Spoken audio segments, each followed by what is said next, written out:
Thanks for joining me for another video. So on August 10th, we are gonna get some thread ripping action with AMD's Threadripper processor. It's gonna be coming to us, of course, at $799 and $999 for the different variants.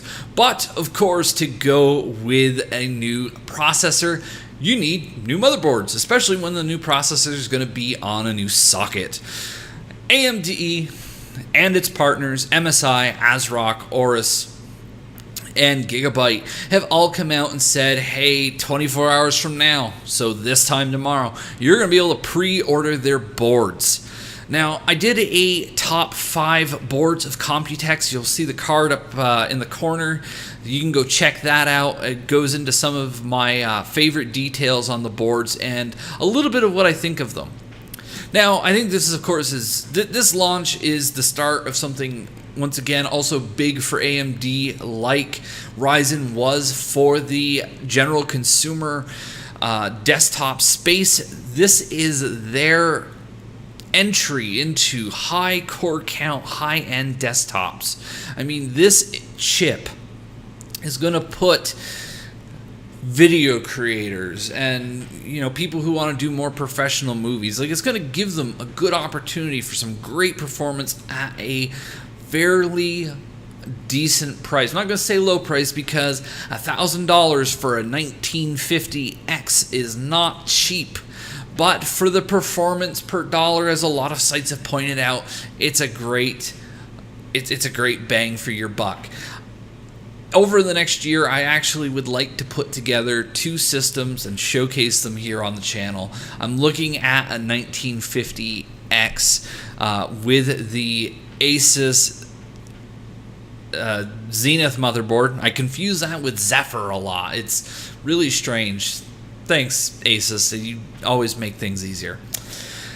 So I would like to do one of those, a 1950X with a Zenith motherboard, and I would also like to do, and I said this in a previous video, and actually I'm going to address somebody in the comments, not in this video, but in a later video, because I think that would be an interesting way to address some of the comments I've gotten over the last year or so, or maybe the last several months. I haven't figured that out yet.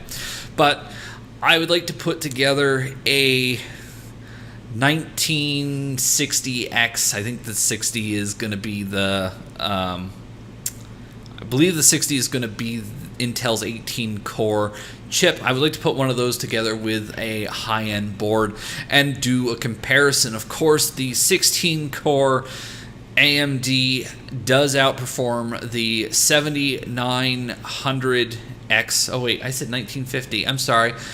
It's going to be a 7900 something, but I don't remember what. Not 7960, maybe 7970 or 7980.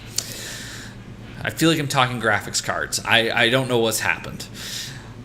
So a 7980, let's call it at the moment, because I can't think of what the 18 core chip is called. To put one of those up against the 1950X from AMD and see how they do. Of course, there have already been reports that the 1950X does outperform the 7900, which is Intel's 10 core 20 thread Skylake X processor, that this outperforms that by around 40% in certain benchmarks. Now, of course, it does have more cores and more threads than the Intel chip does, but it comes in at the same price. So that's going to be pretty amazing. It also will be interesting to see how it matches up against the 7920, which is going to be a 12-core 24-thread processor. Once again, a little closer in that core count to that 1950X, but that chip is clocked down at 2.9 gigahertz, boosting supposedly to 4.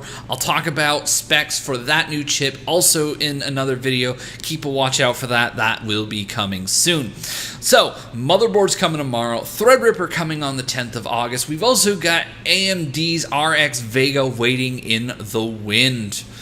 This is a great time for AMD and a great time for computer enthusiasts.